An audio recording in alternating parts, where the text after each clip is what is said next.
Hi everyone, welcome to my channel. நாம் இப்போது chicken மிளகு கறி எப்படி செய்ய போகிறோம்னு பார்க்க போகிறோம்.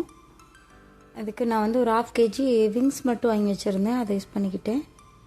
கொஞ்சமாக இஞ்சி, அதுக்கு ஏற்றப்பில் பூண்டு போட்டு நச்சு எடுத்துக்கிட்டேன். 1-2 நச்சு எடுத்துக்கோங்க, அது ரொம்ப ஃப்ரெஷ்ஷாக நல்லாயிருக்கும்.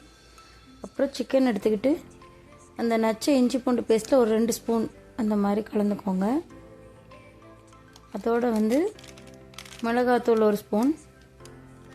நாம் இதில் காரம் அடுத்தடுத்து கலப்போம், அதனால் இந்த மாதிரி எடுத்துக்கோங்க. கொஞ்சமாக ஜீரகப்பொடி, எல்லாம் பேக்கெட்டில் வச்சு தான் நான் இப்போ யூஸ் பண்ணிகிட்ருக்கேன், அதனால் அப்படியே யூஸ் பண்ணுறேன். அப்புறம் மிளகுத்தூள் கொஞ்சம் போட்டுக்கணும், பின்ன உப்பு, அப்புறம் தனியாவும் மஞ்சளும் அரைச்சி வச்சுருக்கேன், அந்த தூள் 1 ஸ்பூன் போட்டிருக்கேன். சரியா, இது எல்லாத்தையும் போட்டு கொஞ்சமாக தயிர் ஆட் பண்ணிக்கலாம். நான் தயிர் ஆட் பண்ணல, அப்படியே பிசைஞ்சு வச்சுருந்தேன். ஒரு 1 ஹவருக்கு இது நல்லா ஊறட்டும். இது நம்ம நல்லா பிசைஞ்சு எடுத்து தனியாக வச்சிடணும். அப்புறமா தனியாக ஒரு 6 மிளகாய், அப்புறம் பட்டை ஒரு 2-3, ஏலக்காய் 3, கிராம்பு 3, அப்புறம் கல்பாசி சொல்லுவோம்ல, அது கொஞ்சோண்டு ஜீரகம், இது எல்லாத்தையும் சேர்த்து அதோட கொஞ்சமாக மிளகுத்தூள், அப்புறம் அந்த மல்லித்தூள் சொன்னேன்ல, அதாவது தனியாகவும் மஞ்சத்தூள் மிக்ஸ் பண்ணது, அதில் 1 ஸ்பூன் அந்த மாதிரி போட்டுக்கிட்டு இது எல்லாத்தையும் கொஞ்சம் திரியாக இருக்கிற மாதிரி நம்ம கொஞ்சம் திரிச்சு எடுத்துக்கலாம்.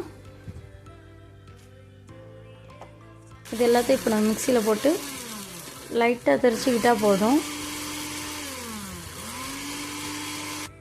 ரொம்ப சிம்பிளாக அந்த டிஷ்ஷை முடிஞ்சிடும். நல்லா டேஸ்ட்டாக இருந்துச்சு, டிஃப்ரெண்ட் டேஸ்ட்டில் இருக்கும், ட்ரை பண்ணி பாருங்கள். இப்போ நம்ம பாத்திரத்தில் எண்ணெயை நல்லா காய வச்சுட்டு ஒரு பெரிய சைஸ் வெங்காயம் நான் கட் பண்ணி எடுத்துருக்கேன், அதை ஃபுல்லாக போட்டு கொஞ்சமாக உப்பு போட்டு இந்த வெங்காயம் வதங்குற வரைக்கும் ஃப்ரை பண்ணணும்.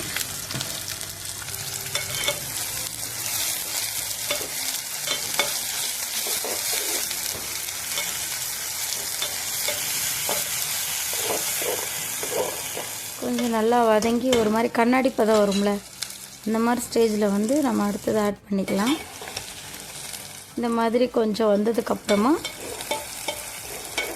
நாம் இப்போ இதில் அந்த அரைச்சி வச்சுருந்தோம்ல அந்த தூள், அந்த பவுடரை இதில் ஆட் பண்ண போகிறோம். சரியா, ஆட் பண்ணிவிட்டு ஒரு 2 நிமிஷம் கிண்டிட்டு உடனே நம்ம அந்த கறி மேரினேட் பண்ணி வச்சுருக்கோம் இல்லையா, அது நல்லா ஊறி இருக்கும், அதை அப்படியே எடுத்து இதுக்குள்ளே அப்படியே ஆட் பண்ண போகிறோம். அவ்வளோதான்.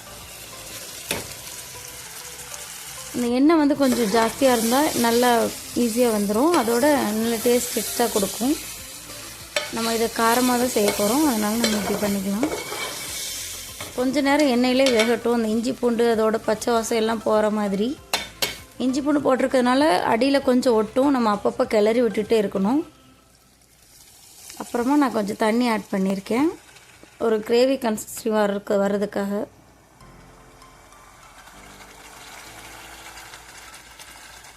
நல்லா கறி ஒரு 20 நிமிஷம் வரைக்கும் வேகட்டும், அந்தளவுக்கு கொஞ்சமாக தண்ணி வச்சு வேக வச்சுட்டு லாஸ்ட்டாக கொஞ்சமாக பெப்பரும் கொஞ்சமாக ஜீரகத்தூளும் அதில் தூவியிருக்கேன். தூவிட்டு ஒரு கொதி கொதிச்சதுக்கப்புறமா நல்லா எண்ணெயெல்லாம் பிரிஞ்சு மேலே வந்துச்சுன்னா பெப்பர் சிக்கன் கிரேவி ரெடி ஆயிரும். இப்படி தான் இருக்கும்.